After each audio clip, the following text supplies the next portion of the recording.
ఎన్నో చర్చలు, మరెన్నో ఊహాగానాలు, పొత్తు కుదురుతుందా లేదా అనే సందేహాలు, ఇలా ఎన్నో పరిస్థితుల మధ్య బీజేపీ, టీడీపీ, జనసేన మధ్య పొత్తు కుదిరింది. టార్గెట్ 175కి తగ్గేదేలే అని సమర శంఖం పూరించిన జగన్ని ఎదుర్కోవడానికి ఒక్కొక్కరి వల్ల కాదని ఒకేసారి 3 పార్టీలతో ముందుకు సాగాలని బాబు భావించి పొత్తుకు సిద్ధమయ్యారు. అయితే పొత్తులు కలిసిన నేతల మనసులు కలవలేదని, వారి ఆలోచనలు కలవలేదని, జెండాలు కలిసినా వారి ఎజెండాలు కలవలేదని తొలి సభతోనే దాదాపు క్లారిటీ వచ్చింది. బాబు, పవన్ ఎన్నో ఆశలు పెట్టుకున్న చిలకలూరిపేట ప్రజాగళం సభలో వారిలో ఉత్తేజం నింపడం కంటే ఉన్న ఉత్సాహం కూడా పోయేలా చేసింది. ప్రధాని వస్తాడని, వైఎస్ఆర్సీపీని విమర్శిస్తాడని, జగన్ని చెడుగుడు ఆడుకుంటారని టీడీపీ, జనసేన నాయకులు, కార్యకర్తలు ఎన్నో ఆశలు పెట్టుకున్నారు. కానీ ప్రధాని ప్రసంగం అందుకు భిన్నంగా సాగింది. ప్రధాని సభ అత్యంత ప్రతిష్టాపకమని టీడీపీ, జనసేన ప్రచారం చేసినా ఆ జోష్ ఏ మాత్రం కనిపించలేదు. మోడీ రోజుకు 4-5 మీటింగ్స్ పాల్గొంటూ కూడా ఉత్సాహంగా కనిపిస్తారు. అయితే చిలకలూరిపేట సభలో మాత్రం తన సహజ శైలికి భిన్నంగా కోపంగా కనిపించారు.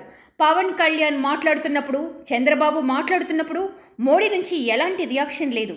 పవన్ వీరావేశంగా మాట్లాడుతున్న సమయంలో మోడీ కార్యకర్తల్ని కంట్రోల్ చేయాల్సి వచ్చింది. ఇక బాబు మాట్లాడుతున్నప్పుడు మోడీ ముఖంలో హావభావాలు మారడం స్పష్టంగా కనిపించింది. 5 ఏళ్ల ముందు తనని టెర్రరిస్ట్ అని, భార్యని కూడా పట్టించుకోలేదని తీవ్ర విమర్శలు చేసిన బాబు ఇప్పుడు ప్రశంసలు కురిపించడం చూసి అవసరం ఎంతైనా చేయిస్తుంది అన్నట్లు మోడీ చూస్తూ ఉండిపోయారు. అంతేకాక పవన్, బాబు మాట్లాడుతుంటే పనిచేసిన మైక్ ప్రధాని మాట్లాడుతుంటే కట్ అవడం, ప్రధాని స్థాయి వ్యక్తి సభకు ఇలాంటి ఏర్పాట్లు చేయడం పట్ల బీజేపీ వర్గాలు అసంతృప్తిగా ఉన్నాయి. ఇక ప్రధాని మోదీని పొగడడానికి బాబు అత్యంత ప్రాధాన్యత ఇచ్చాడు. అయితే ప్రధాని మాత్రం బాబు గురించి మాట్లాడకుండా ఎన్టీఆర్ ప్రస్తావన తీసుకొచ్చి చంద్రబాబుకి షాక్ ఇచ్చాడు. ఇలా సభ జరిగిన తీరు చూస్తుంటే పొత్తులు కలిసినా మనసులు కలవలేదని, వారి ప్రసంగాన్ని వింటే జెండాలు కలిసినా ఎజెండా కలవలేదని స్పష్టమవుతుంది.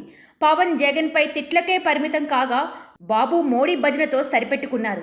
ఇక మోడీ తన సొంత డబ్బా కొట్టుకోవడం, ఎన్డీఏ టార్గెట్ 400 అని చెప్పుకోవడం తప్ప రాష్ట్ర రాజకీయం గురించి, రాష్ట్రానికి చేసే మేలు గురించి ఏమాత్రం చెప్పలేదు.